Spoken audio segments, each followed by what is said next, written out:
It seems we are left to each other.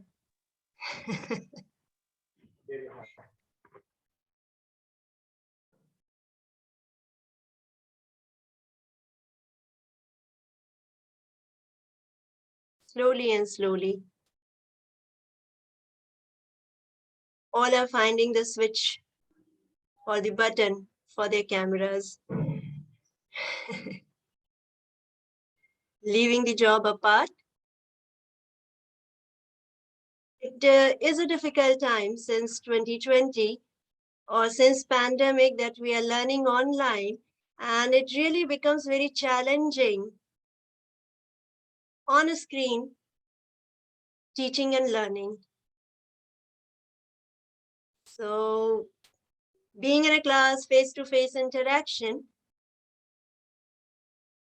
must be your choice as well. Everybody likes to be in the, as a student, be in the class, and as a teacher, be in the class, face-to-face.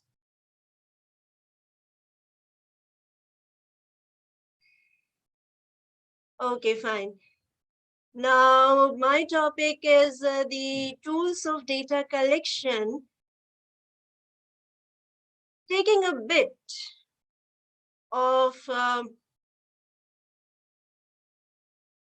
what I would like to say is a little from the media influences that all of us may be having in a different way that I would like to put up before you.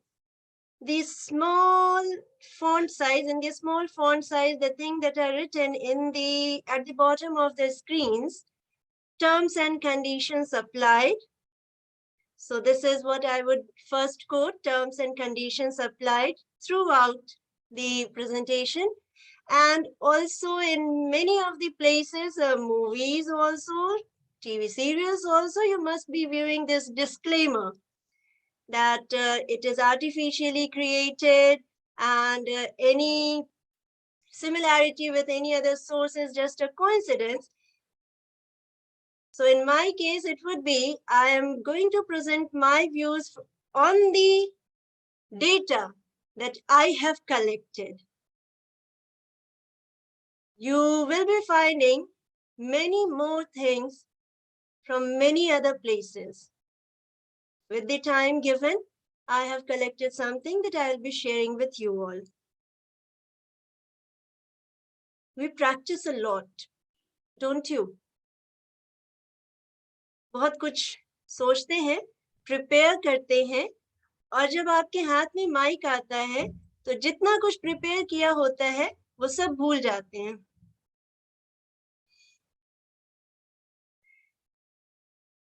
तो ये सिर्फ आपके साथ नहीं होता है, ये किसी के भी साथ हो सकता है. I'll give you a question and you provide me with the answers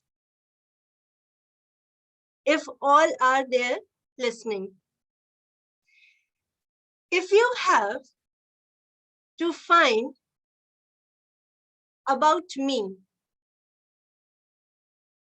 so what will you do? How will you do it? How will you do it? Ma'am, first of all, we need to find out the raw score, and then we will add it up, all the raw scores, and we will divide it by the total number of raw scores. How will you get the raw score? Ma'am, through data collections. On me. Here I am only. So how, if you have to find about me, how will you find out? Ma'am, through observation also we can Study, or we can ask you to fill a questionnaire. Ma'am, I can take your interview to know about you. Okay. Nancy is also saying interview. Anamika said questionnaire, social media like LinkedIn, and interview and questionnaire. When we are dealing with how in research, this is what we are doing in this data collection. How we are going to do it. When it is only me, there can be many sources of information about me. And it is in your hand as a researcher that how you will be collecting it. There can be one way, there can be many ways. And this is what we are going to learn. Rather not learn, I'll be sharing with you. My screen's visible? Yes, ma'am. Various tools of data collection. Can somebody tell me what is data?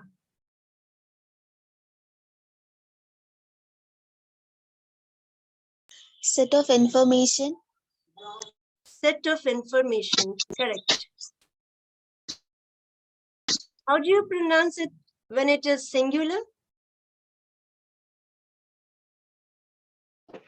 Data. Data. Data.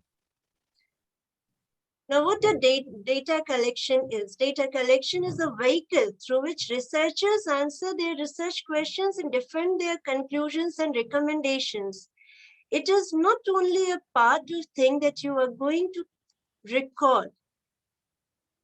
It is in the process that we are going through, and we are going through a process of research. I have been through your that file in which it was quoted about the program schedule, which gave an information about what you have learned till now. So you have been through problem, you have been through different kinds of researches and sampling, I think, and many other things have been done. So starting from the problem, identifying our population, then doing the literature review, proposing the hypothesis, we are coming into the methodology or the method of the study part. And here, I am only to look into the data collection part. But we have to write about our sample, our sampling technique, and many other things to be taken care of. Now, this data collection is only a vehicle that you have to push through the process because you need to get a record, prepare a record, and this record is not only to keep in record, it is to lead to the conclusion, and based on the conclusions, you have to provide recommendations. What are you going to conclude on? On the hypothesis that you proposed, you are collecting data for testing those hypotheses. If it is a quantitative study, where we propose the hypothesis, some of the data collection tools I have given here, like tests, mail surveys, checklists, observations, records, and through my slides, I will be hopping. Somewhere I will be here and somewhere I'll be there. First, I'll be going through these tools of data collection. First will be questionnaire that we use for surveys or we use checklists. You know what survey is?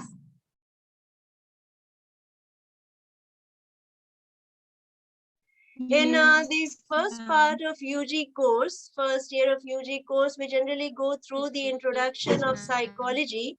And through the introduction of psychology, there is a small part of methods of study in psychology. Therein, in many of the books, we read about a few of the methods of a study, like the experiments, the case studies, observation, surveys, and also the correlational studies we study. So there comes the surveys, large set of data when we want, we go for surveys in shorter period of time. But there we need to prepare questionnaires Or we can use checklists also when our questions are such where there can be more than one options which are correct. So we prepare checklists. In terms of questionnaires, we generally have the scaling, that we tap the data on a scales and do the average and then go through the analysis. So we have some of these purposes and advantages with the questionnaire method or the checklist or surveys, that we can get lots of information from the people, respondents, and in shorter period of time. We can maintain the anonymity. There is no problem of anonymity here. No names are required because we are not going back. Many of the times we are not going back to the same person. Easy to compare because we are getting large number of data. And easy to administer as well, because it can be individual also and it can be in groups also. आप individual भी कर सकते हैं, आप group में भी इसको कर सकते हैं, और group में ज्यादा करते हैं क्योंकि आपको कम समय में ज्यादा data चाहिए होता है. There are many challenges to it. Biasness, all the examiner biasness or the respondent biasness can happen. If I'm not able to understand a question, then in that case, I am not giving an answer based on my understanding. Rather, I'm only giving a response as instructed. And generally, we instruct in the manner, general instructions that we give to the respondents is that we have to answer or give responses to these questionnaires based on our understanding, but take least of the time. So we avoid questioning the examiner also or the researcher also many a times, that in least of the time we have to give the answer. So give anything. And these questionnaires most of the times are closed-ended. When it is not open-ended questionnaire, I do not have a place to give my feedback. Though it is advised for the researcher to have a rapport with the respondents, but when you are interacting with a large group, it becomes impersonal. Rapport establishment cannot be a personal one here. And I'm not to look into the full story of the person, the respondent. I'm only interested to get the data on the variables that I need for my study. So those many statements that I have given there, I just need the responses on those. Nothing more do I need to have, and nothing more am I interested in. Because when we are collecting data on a large number of people, keep in mind, in the shorter period of time, we cannot go for the full story. Second one, interview. As you said, that if you want to, in the answer to my question, that if you want to know about me, you can interview me. If I'm accessible, this becomes a very viable option to have an interview, because it involves both the data on verbal responses and the non-verbal responses. Getting the in-depth information. The rapport established here is a kind of personal relationship. Professionally, to the time, the relationship is professional. And During the interview, we can be flexible with the client. In the interview schedule, we have two kinds, structured and unstructured one. In the structured one, we generally prefer to go by 99% of the times, we go by the sequence. And it is structured in terms of the questions which are easy to understand, and then the little hard ones. In the unstructured ones, the sequence is not fixed. Anything can be asked anytime. So it is just like this 1 over of cricket, wherein the bowler can bowl in any way. Each one ball can be something else and the other ball can be something else. Now the batsman had to interpret how to take it. It can be a six, or it can be a duck, or it can be nothing in any case. And the challenges here are, because it is personal interview, it will take much time. At the last, I'll ask this question. You can answer me at the last. That if you have to take an interview of me, if you are choosing an interview, would you like to invest that much time with me? The second is here, can be hard to analyze and compare. It can be costly. When we are talking about cost, it is not always in terms of monetary loss or investment. It is also about the time that you are going to put in.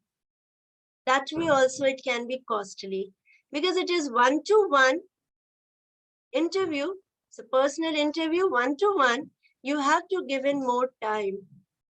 Do you have the time to invest that much time with the clients? And how many data you want in that case? Biasness here is generally in terms of examiner biasness, because we are asking the questions. So the way we are asking the questions can put the respondent in a dubious position. थोड़ा difficult हो सकता है उनके लिए ये समझना, based on our verbal and non-verbal communication. एक researcher के verbal non-verbal communication के आधार पे respondent को ये दिक्कतें आ सकती हैं कि वो किस तरीके से interpret करे किसी भी question को. Their documentation review.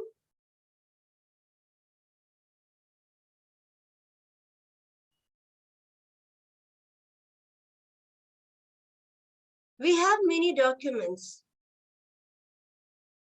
And if the things have already been documented, why to waste your and the other's time or disturb anything?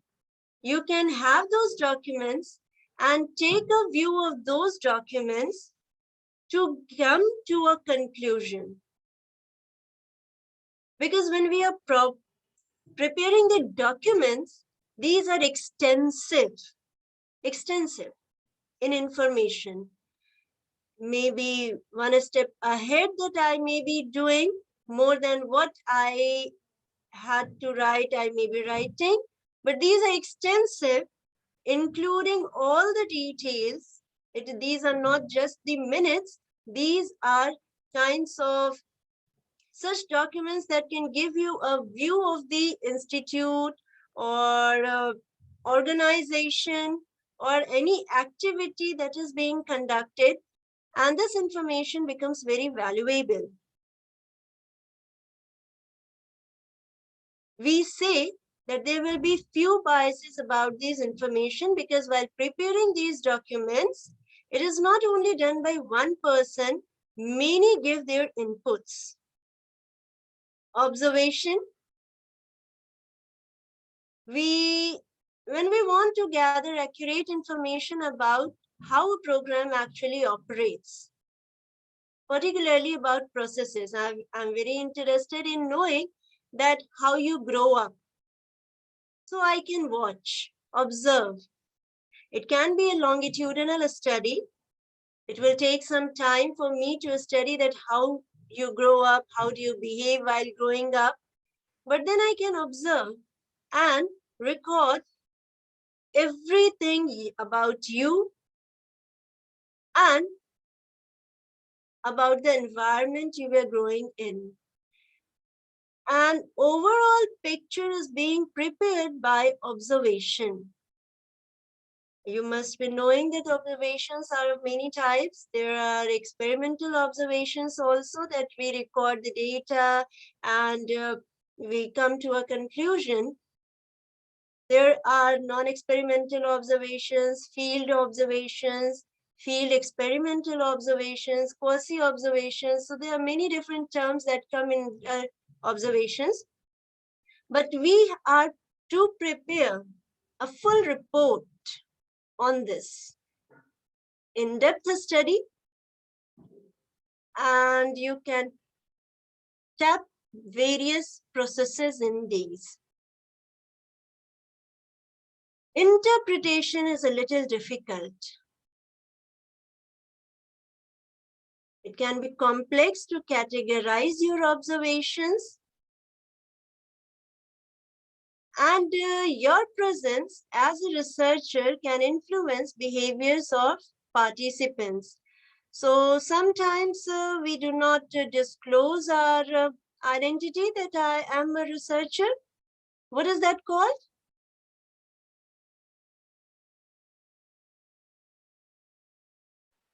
Participant observation. In that we are a participant of that study. Observer bias. Yes?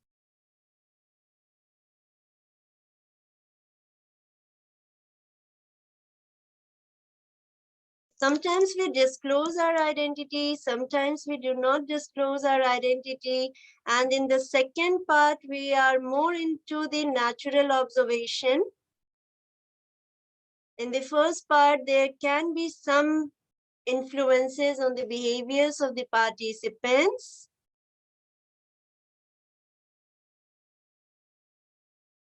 Find out about it. Participant bias. No, it is not about biasness. It is about discreteness, that how am I going to disclose my identity to the participants, that I am a researcher. So, do you remember, or you must have seen in बहुत सारी जासूसी वाली movies में देखा होगा, या serial में देखा होगा आपने, that a man is going and another man is following. तो कभी पेड़ के पीछे से, कभी बिल्डिंग के पीछे से वो देख रहा है. तो इस तरीके से क्यों देखते हैं? सामने से जो जा रहा है उसे ये नहीं पता चले कि आप उसे वॉच कर रहे हैं. That the person is under surveillance or under the lens, ये पता नहीं चले. तो वो होता है कि जब हम डिस्क्लोज नहीं कर रहे हैं कि हम रिसर्चर हैं. I'll tell you later. Ma'am, deception. Not deception, also deception comes in ethics.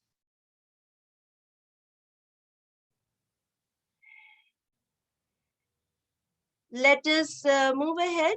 I'll tell you in the last, at the last. Focus groups. Ma'am, evasiveness.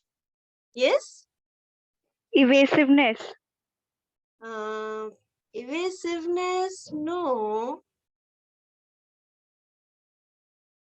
Play along. It will come, it will come. The next is focus groups.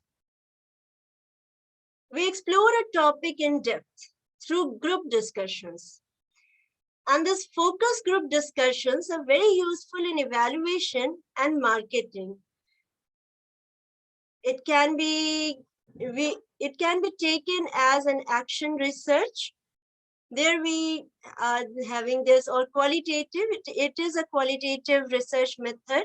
So their focus groups, we have a problem in hand and we need a solution. So we need to have a group which is focused on that problem and finding the solution. This group does not have to contain, जरूरी नहीं है कि इसमें सिर्फ वही लोग रहें जो एक्सपर्ट हैं. इसमें ये जरूरत होती है कि अलग अलग सेक्शन से लोग रहें. Like, consider a case, the farmers of a village find it very difficult to do the farming at their place, क्योंकि पानी जैसे ही बढ़ता है बाढ़ आ जाती है. So how to do this water management कि उन्हें परेशानी ना हो. So it can be that government appoints a few officials to look into this matter. These officials may move into some NGOs. They can deploy some people from there to join, and these officials, the persons from the NGOs or nearby places, the farmers, the panchayat people, everybody who is concerned about that village will sit together. And this is not a type of board meeting कि आपको बड़ी सी table मिलेगी, chairs मिलेंगी, नहीं. आप ground पे भी बैठ सकते हैं, आप टूटी चेयर्स पे भी बैठ सकते हैं, कहीं भी बैठना है. आपके पास एक प्रॉब्लम है और उसका सॉल्यूशन आपको ढूंढना है. So it is focused group discussions. Quickly and reliably get common impressions. We are to find a solution. Short time. We do not have much time to roam about. आपको जल्दी से जल्दी solution पे आना है. यहाँ भी ये चैलेंज होता है कि एनालाइज कैसे करेंगे रिस्पॉन्सेस को, क्योंकि ये रिस्पॉन्सेस क्वालिटेटिव होती हैं and it takes a little time to interpret और analyse the qualitative responses. What I am proposing, when it will come out in field, it may not work. And every idea cannot be tested. We have to be very realistic when I am proposing an idea. Now it is a group discussion, so it can go in any way, and it can also be without any result. So we need a good facilitator for safety purposes, कि हाथापाई ना हो, and timely closure.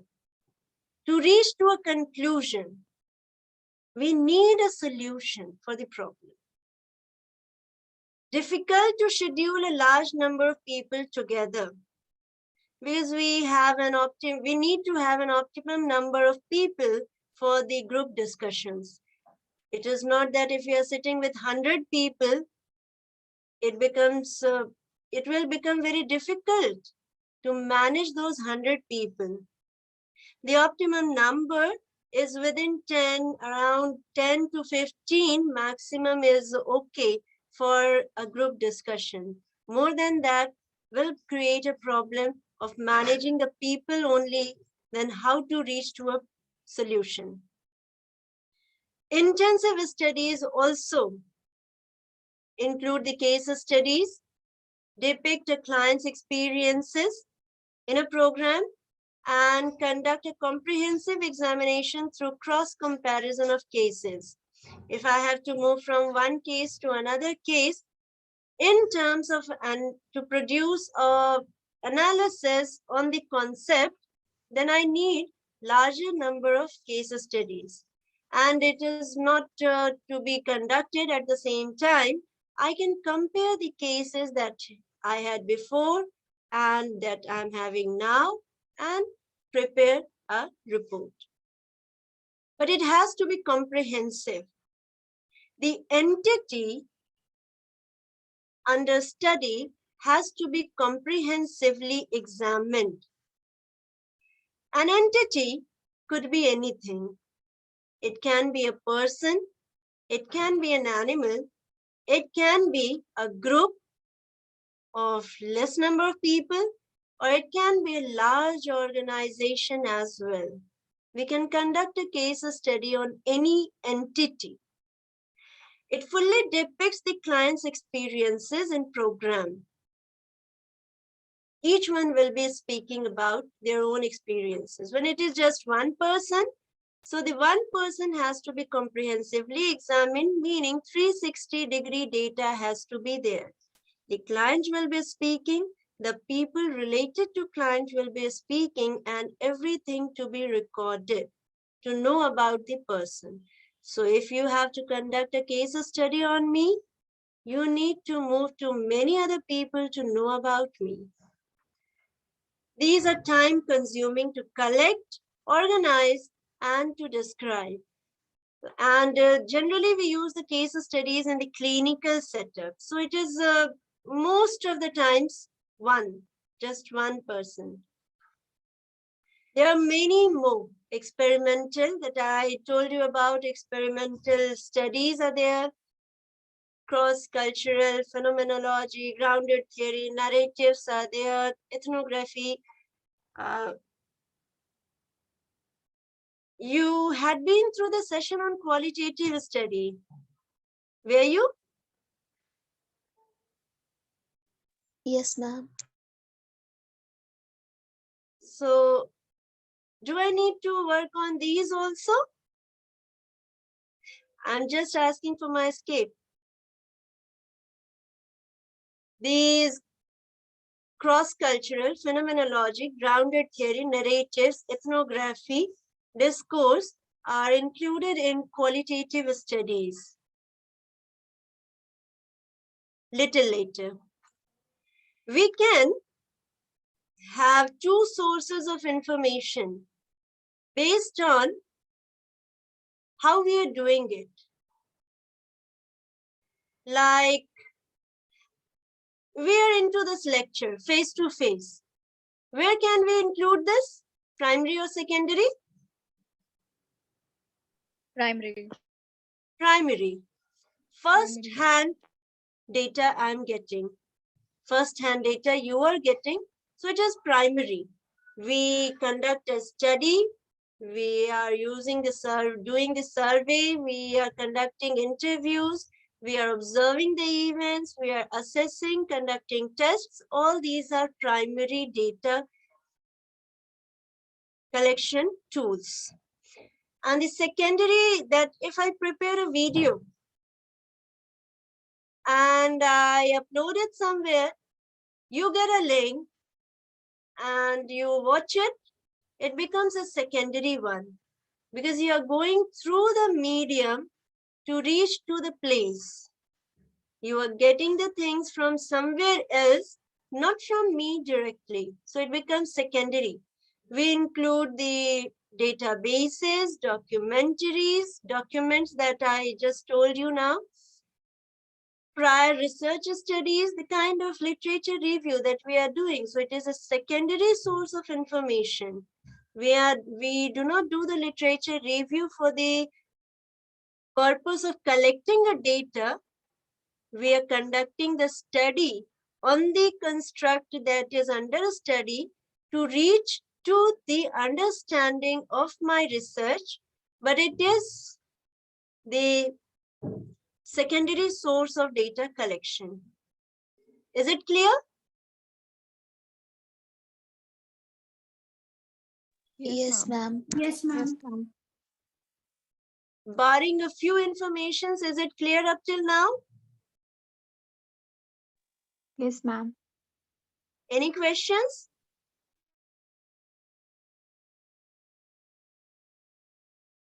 No? Ma'am, in focus group, if the participants are discussing about a problem and they may have different views, so how they conclude their solution? There comes the role of the facilitator. It is that some people will be saying something, some people will be saying something. कि आप water management के लिए बांध बना लीजिए, ठीक है, बना लेते हैं. But do we have that kind of fund? We need to see about it. आप वाटर मैनेजमेंट के लिए तालाब बना लीजिए. So where am I going to do it? There are many questions that will be popping up और आपको उसके हिसाब से जवाब देते रहना होगा, because consider me an official that is appointed by the government to have such a kind of focus group discussion for finding the solution to this problem. I'm coming from outside. I do not know the place.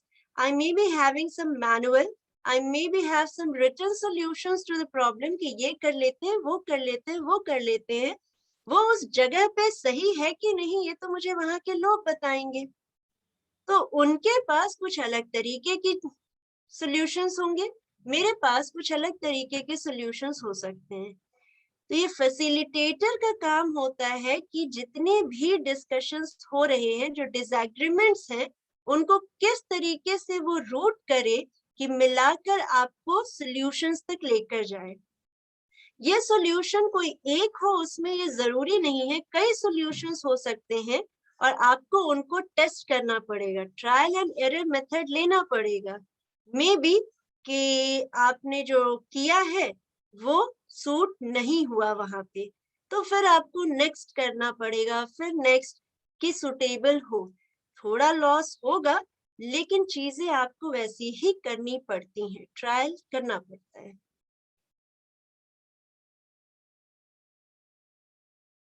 Any more? So I quoted कि focus group में facilitator का role बहुत जरूरी होता है. किसी भी तरीके के ग्रुप डिस्कशन में फैसिलिटेटर का रोल बहुत जरूरी है. That facilitator may be called the group leader as well, क्योंकि आपको डिस्कशन कितनी देर करना है और कहाँ पर क्लोज करना है, ये फैसिलिटेटर के हाथ में होता है.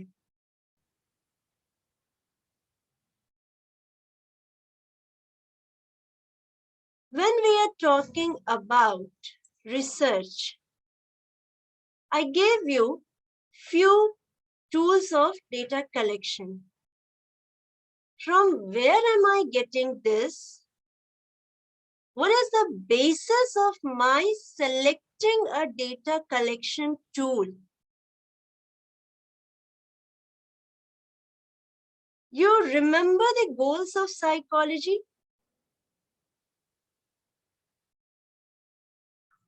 Description, prediction, Yes, ma'am.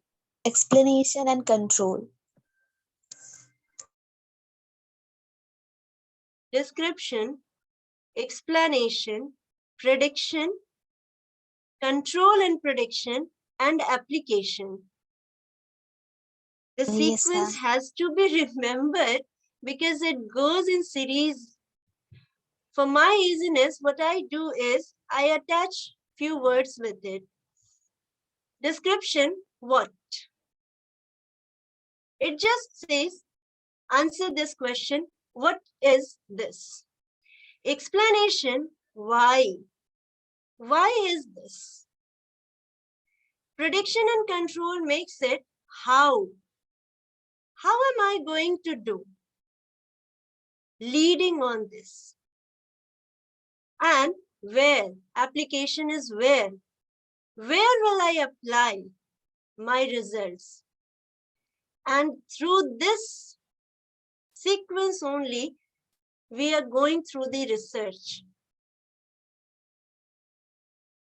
When we are doing a research, selecting a research topic or reaching up to a research topic, it's not easy. But it is the first thing that we have to do. That I need a topic for my research. I have to name it. How am I reaching there? So all of us know that we first need to have a problem. Where from this problem coming? There are so many questions around us. Do you ask questions from yourself? आप खुद से सवाल पूछते हैं, खुद से? Yes, ma'am. नहीं मतलब Yes, ma'am. अकेले बैठे हैं और तब पूछ रहे हैं, ऐसा नहीं कि आपको किसी ने फोर्स किया कि आप दूसरे से सवाल पूछिए. खुद से सवाल पूछिएगा. मतलब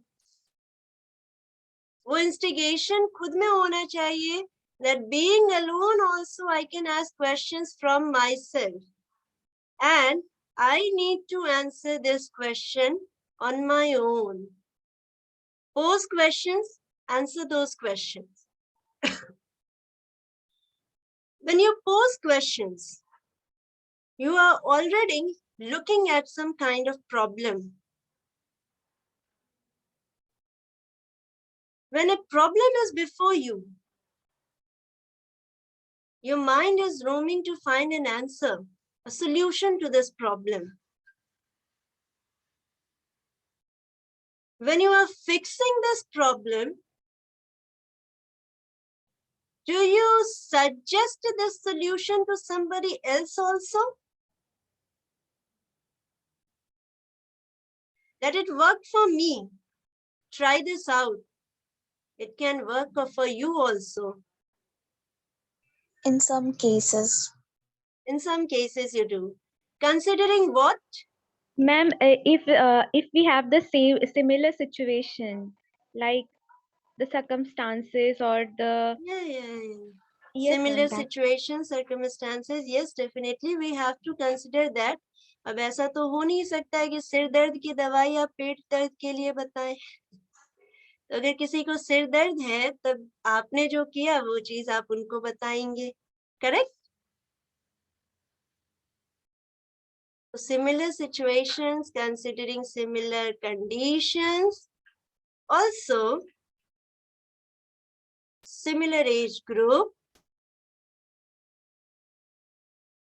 the matching gender as well. हर किसी को नहीं बताते हैं, बताने के समय देखते हैं कि किसे बता रहे हैं. Maybe many a times we do not consider this. Next time, when you give a solution based on experience to somebody, later you think, what were you thinking when you were giving the solution?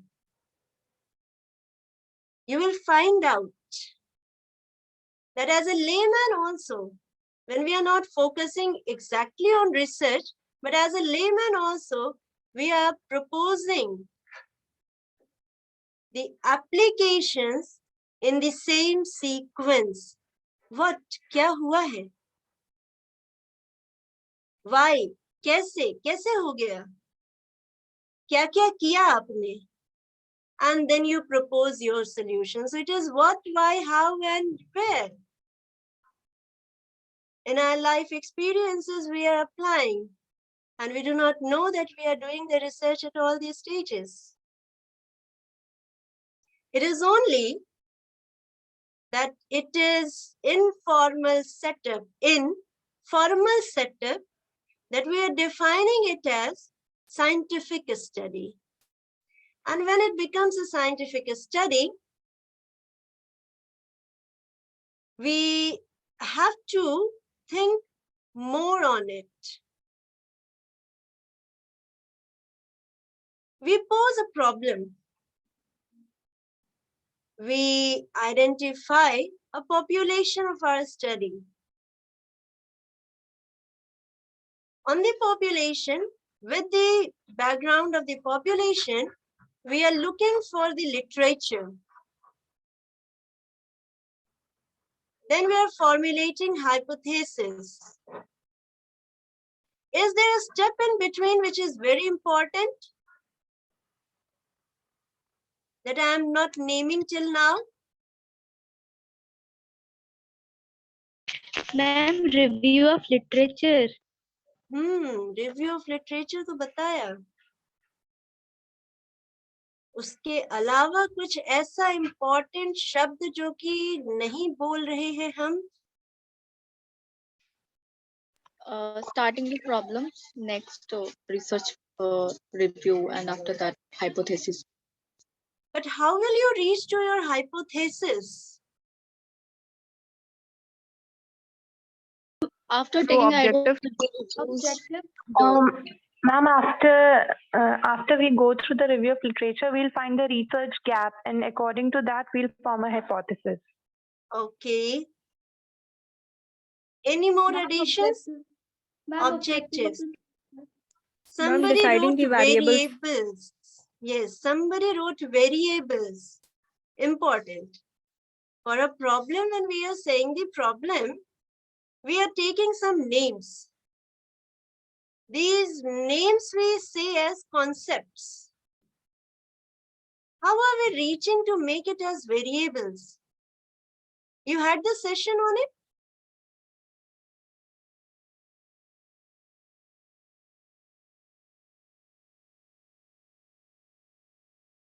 Yes or no? Okay, let us refresh. There is no harm in repeating, I think. So when we are saying variables, from the concepts, how are we reaching to the variables?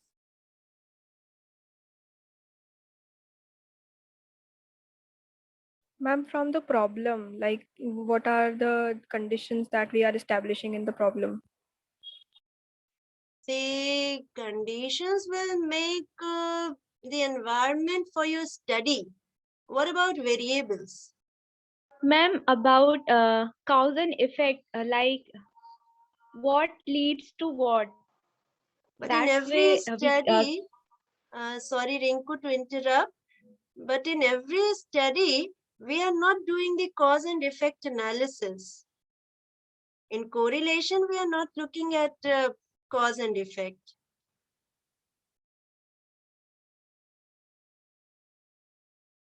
Sorry, ma'am, I didn't heard the question. Can you repeat?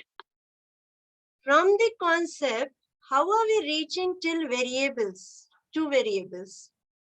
Concept से variable, ये कैसे बनता है? Concept as in research problem, sir. Ma'am, just because variables are measurable. So measure करने के लिए हमें उसे किसी न किसी चीज से तो रिलेट करना होगा, तब उसे हम ऑपरेशनलाइजेशन कहते हैं ऑफ वेरिएबल्स. That's why. हाँ, आपने वो सारे वर्ड्स बताए हैं, थोड़ा सा बिखरा हुआ है, उसको सीरीज में करना है. Concept is very broad, abstract. If I say just personality, what do I mean? I'll be giving a broad definition of personality. That personality is something comprehensive, characteristics of a person, how the person behaves most of the times. Any kind of definition, broad one, broad. This makes it a concept. When I include this concept into my study, it becomes a construct. That now personality, in relation with this, under these circumstances, what will be the personality? But even here also, I am to define it in a way that how am I going to measure it? Like Sakshi was saying, that in measurable terms, how am I going to measure? We need, thank you, Isha. So we need the indicators of this construct. Indicators will define it properly, that exactly what measure am I going to use, or exactly in what terms I'm talking about personality. So if I say big five, it is my favorite one. Easy to speak, easy to understand. So big five. What are the big five factors? Extraversion, openness, agreeableness, ocean. Yes, it is ocean. Neuroticism. And I don't know which one I missed. Conscientiousness. Conscientiousness. So there are 5 factors, 5 broad factors which will be measuring the personality. When I say that the construct of personality will be measured in terms of big 5 personality factors. Here it becomes a variable. Operationalization of my variable, that it is going to be measured in this way. When I'm citing an hypothesis, it has to be in terms of operationalized variables. It makes it more clear, like big 5 personality factors or 5 personality factors will be related to any of your second variable anyway. On if I'm trying to see the gender difference, so this factor, this factor, this factor will be higher in female, and this factor will be higher in male. You can write it in that way. It makes it a more clear hypothesis. Operationalization is very important. Got it? What I was asking a little before was, from problem to hypothesis, even when I'm doing the review of literature, what word I was missing, and it was this one, operationalization of variables.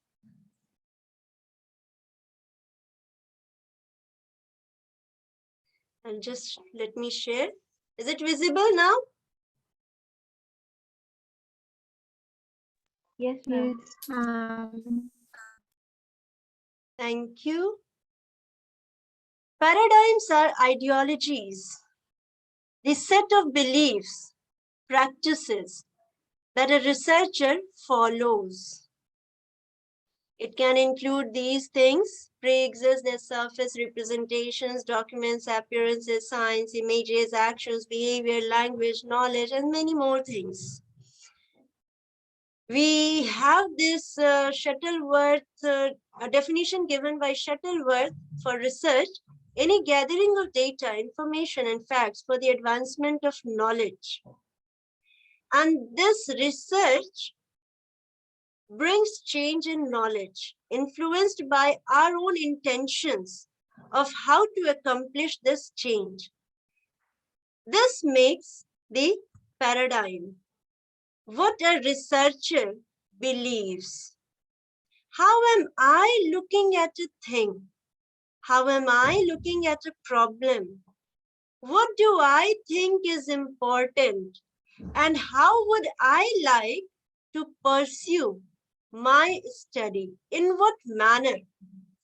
The few aspects have been given, like ontology, axiology, epistemology, and based on these, we try to fix the researcher's mindset.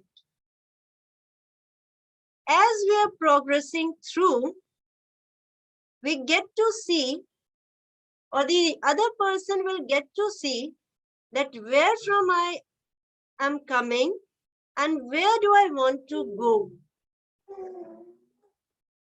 This becomes a leading factor.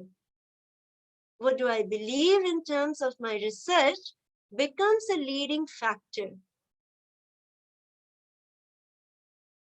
What is the nature of reality? What am I considering to be the reality makes the ontology. The ethics related with that system is axiology. The knowledge that is there, and how am I going to reach to that knowledge? What method I will be using? Specific what method, tools. And how am I going to reflect on what have I done? These are some of the paradigms, and with the connected paradigms, some of the research areas are given. Like if the ontology is realism, realistic, so it is positivism and post-positivism that decide how am I going to do the things. If it is relativism, like to relate from here to there, it becomes interpretive. If it is a critical paradigm, then it becomes social constructivism. In the environment I'm living, I'm constructing the things in relation with the social environment. Or do I want to look at only the use of the thing at hand and to make it more current? So there are these paradigms existing, and based on these paradigms, we have these qualitative, quantitative, triangulation, and mixed methods. And not one method, it cannot be said that only one method is good and the other is not good. All are good. It must suit to the purpose of my research that I am conducting. So if it is positivism and post-positivism, it is quantitative, and particularly in positivism, it is purely experimental. Post-positivism, quantitative studies. Interpretive, social constructivism, qualitative. Triangulation can be used. Pragmatism, any series can be used, any one can be used.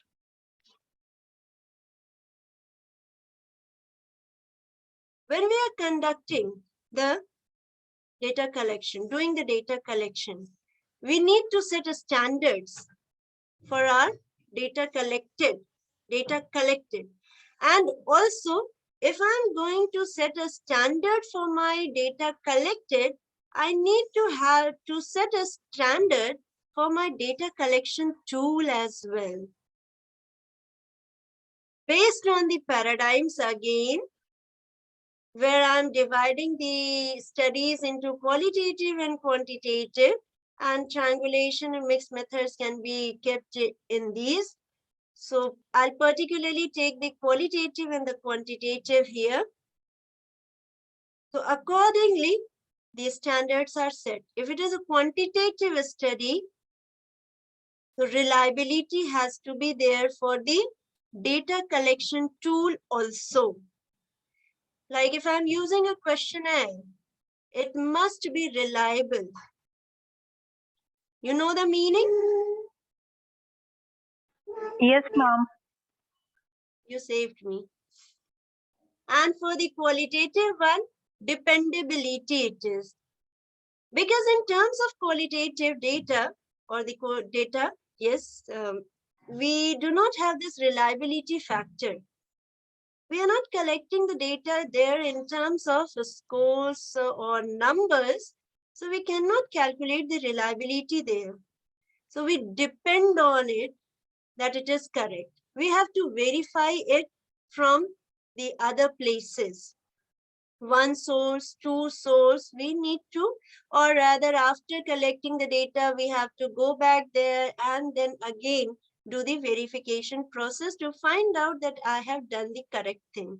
So dependability, I'm depending on so many other sources of information to set a standard for my data collected. If it is quantitative, validity has to be there. What I am trying to find, I must get a data on that. Anything else will nullify my efforts. Again, in qualitative, I am depending on credibility. How will I do that credibility part? How will I validate my data collected? So here also I have to go back, but it has to be a continuous process because the qualitative data is very time bound. If there is no reliability, no validity, it is very time bound. Consider the war as it is going on. It was not there 1 month back. The situation was different. So very time bound, it makes it very time bound, the qualitative data. If I have to check on it, I have to be continuous on this. Like peer interviews, I can continue for days. I can always go back with time periods to validate on my data that I collected. Because if there is a change, I have to update. So credibility will be built up in this manner. Now, if it is quantitative study, the tool that I am using for my data collection has to be objective. We have different forms by which we use this objectivity factor. You know this norms set for the study. When it is a scale testing that you are doing, so you have certain norms against which you compare your obtained score. You must be doing that in your practical. So that makes it an objective one. If it is a qualitative one, confirmability is required. Because in terms of qualitative studies, our standards cannot be up to the mark. We have to always go back, follow the procedure, and then confirm the things that, okay, now what I am having in my hand is a correct one. We have different biases on this.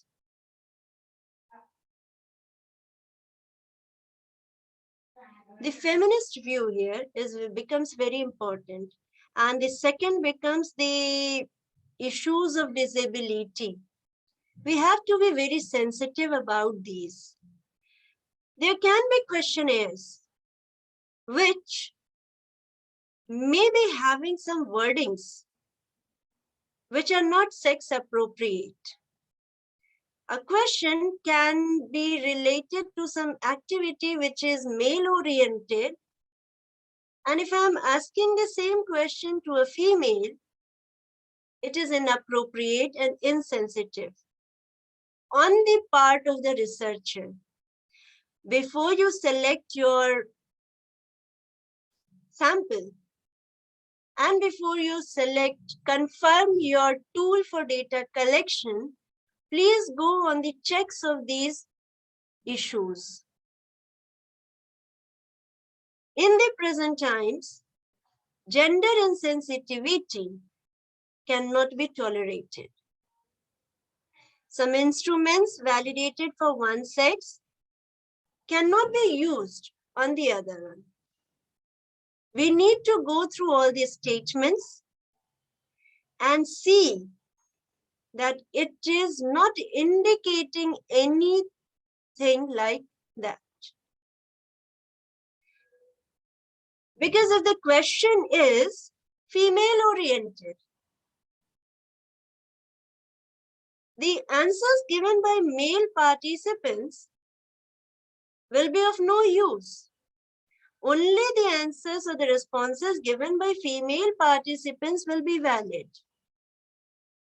We need to formulate questions which do not have this gender content if not intended in the study. When we are using the translated measures, there also we have to be very careful because the translator biasness can change the meaning of the statement. When from one culture to other culture, we are using the questionnaires. Generalizing is one factor that I want to see that if the same questionnaire can work in this setting or not.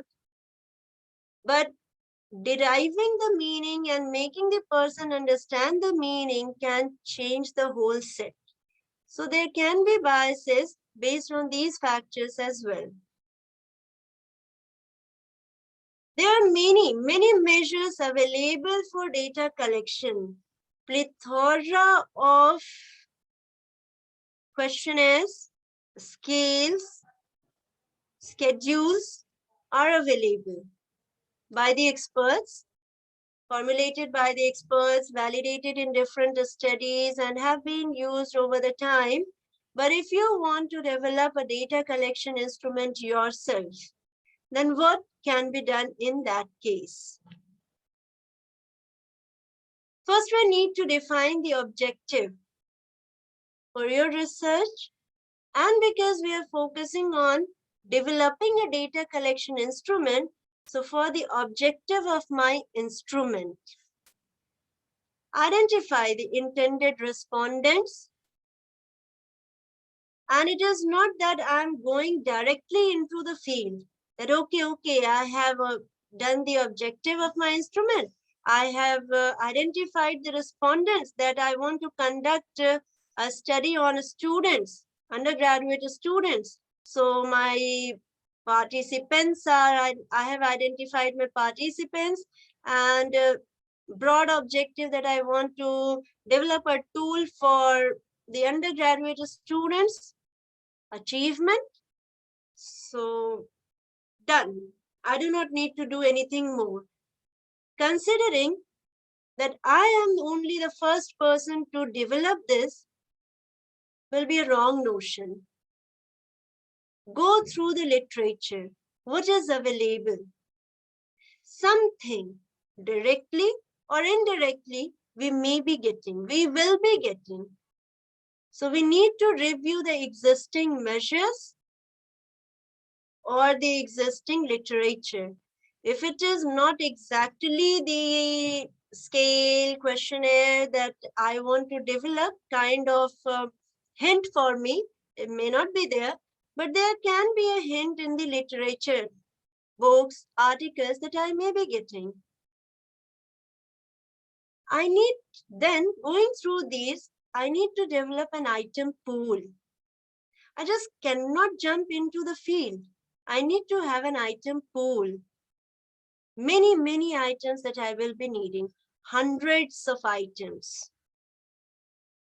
I will be, based on those items that I have collected from different measures, I will be preparing the items for my case, my instrument. And once prepared, I will be doing a pilot test of it. With the pilot test, the data that I will be getting, I will be conducting the reliability analysis, the validity analysis, and the different forms of item analysis are there, different formulae are there that can be done. After the item analysis, from those hundreds of items that you might have taken for the pilot test, only a few will remain. And this few will make the valid measure in your instrument. Based on what I want to do, I can have individual and group tests. I can have a speed and power test. I can do the norm referenced and criterion reference testing. Or the questionnaire that I'm making, I can have these format.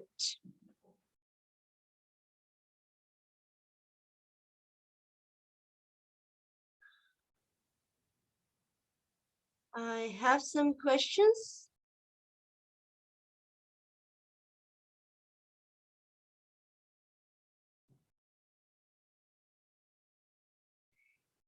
Somebody has written enrollment effect on child behavior. So enrollment is a variable and behavior is a problem. I'll clarify in this that your enrollment effect is one variable and your child behavior will be another variable here. It is not a problem. The problem will be considered the whole enrollment effect on child behavior. Hope that will answer. Is there any question? I have given you less. I know that I have given you a little less, but I want your questions, then I'll clarify. Ma'am, in the different tools of research you have just mentioned there, many more may, Discourse analysis. discourse analysis. Is it discourse analysis is similar to content analysis? Is it same? No. No, it is not. Content analysis is a kind of analysis method in qualitative studies. It is different, and discourse analysis is the method or tool of data collection in qualitative studies. It is, the two are different. Based on the data, I mean, consider like I'm having a kind of discussion. So I am noting down everything. And now what I have noted down, so now I have a content and I will be analyzing this content. What happens in content analysis is sometimes we go by themes, sometimes we go by words, and we have a story on it. So that makes it content analysis. What content you are getting from your qualitative study, we analyze that to reach to a conclusion. Clear? Yes.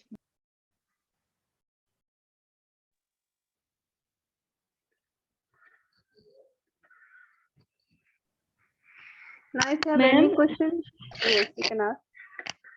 ma'am, can you have a glance at feminist research, because this term is like very rare, because I haven't studied that much about it. So feminist research. Feminist research, a very extensive one. I'll take only few because it will go in another direction. The whole thing will go on another direction. And in our society, it is generally viewed that women are the secondary in terms of citizenship. So कहीं भी आपको भागीदारी कहीं भी देखनी हो तो ऐसे ही देखने को मिलता है कि प्रथम स्थान जो है वो मेल का है और जो सेकंड स्पेस मिलेगा वो महिलाओं को. तो फेमिनिस्ट का ये कहना था कि why second, we are must be on the first, but also we must be given equal status. इसीलिए आप women empowerment सुनते हैं. जब ये चीज आती है आपको तो ये आता है कि जहां भी जेंडर वर्ड आ रहा हो या बायोलॉजिकल सेक्स की बात हो रही होती है, we are in terms of gender, we are more than two.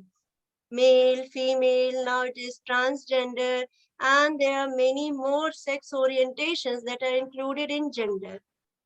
So now, feminist research focuses on this, that there must not be any exploitation. Everyone must be given equal status, और उसके साथ ही समाज में भी आपको वो बराबरी दिखनी चाहिए. इसीलिए मैंने स्पेशली आपको फेमिनिस्ट जो ओरिएंटेशन है उसके बारे में कहा कि ये जो सेक्स ओरिएंटेड वर्ड्स होते हैं इनका बहुत ध्यान देने की जरूरत होती है, because sometimes we are not paying attention to what we are saying. And in terms of research, each and every word counts. What you are saying, what you are recording must be in these terms. It will be taken seriously. So you have to take care of what you are going to collect data on. Well, while collecting data, while selecting a tool, if you are preparing a questionnaire or an interview schedule, so we need to take care of these orientations as well. It is not only about feminist orientation that sex word must not be there or it must not hurt the feelings of the other genders, but even when I say disability is considered, so we have to be sensitive to those people as well in research also. While we are moving out for data collection, we take a general overview of our population and the sample. So whomever we are coming across, we may be collecting data from. But what is in there, the questionnaire, we must go through each and every statement and each and every word to whom it may be suitable. Then only the data collected will be a suitable one. Okay, ma'am. Thank you so much. Thank you, Rinku, for asking your queries. Now, if anyone is having any query, they may ask. Okay, I think. I have, sorry, I have given a very brief overview of paradigms to you.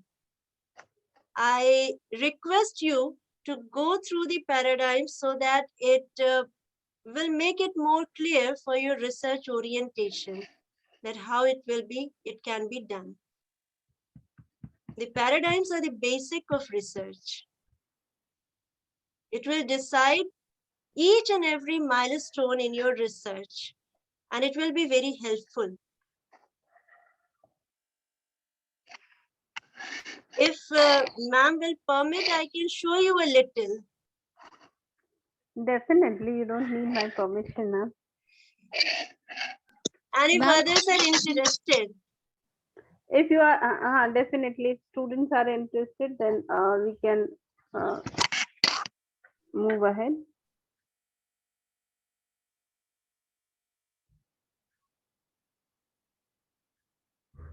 My first comment stands verifiable. No institute is an exception. Anyway, thank you, Dr. Nupur, for accepting our request, and it was indeed a pleasure that you accepted our request on just a single phone call, and it really helped us in planning the whole of the workshop. So I thank you on behalf of the whole of the organizing committee, because other members are not here just because they are engaged in certain official work. So now I would like to call Ananya for to deliver a formal vote of thanks.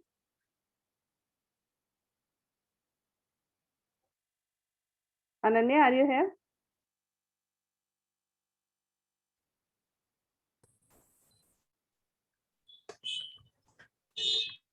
Ma'am, it's Bhavya. Okay, Bhavya. Thank you, ma'am. Good evening, everyone. On behalf of the Department of Psychology, Armaila PG College and Vasanta College, Rajghat, I, Bhavya Srivastav, take this opportunity to propose a vote of thanks to our esteemed speaker for today's session, Dr. Nupur Sinha. Thank you, ma'am, for taking out time from your busy schedule and for blessing us with your presence. It was a really informative session, and I'm pretty sure the wisdom that you shared with us today would help all of us students in our studies and also in our future endeavors. Once again, I would like to thank you for blessing us and enlightening us with your wisdom. I would also like to express my profound gratitude to Dr. Prashna Dubey, Principal R. Mahila PG College, and Dr. Alka Singh, Principal Vasanta College for Women's Rajghat, for giving their assent to organize this national workshop. I would also like to thank the whole organizing committee and especially our professors, Dr. Minakshi Vajpayee ma'am and Dr. Richa Singh ma'am, for organizing and making this whole workshop possible. Once again, I would like to thank everyone present here today for their cordial cooperation. Thank you. Before you end, ma'am, I started as an impromptu before. So I would also like to take this opportunity to thank you and the organizing committee to invite me here and to interact with your students and other audience members. Thank you.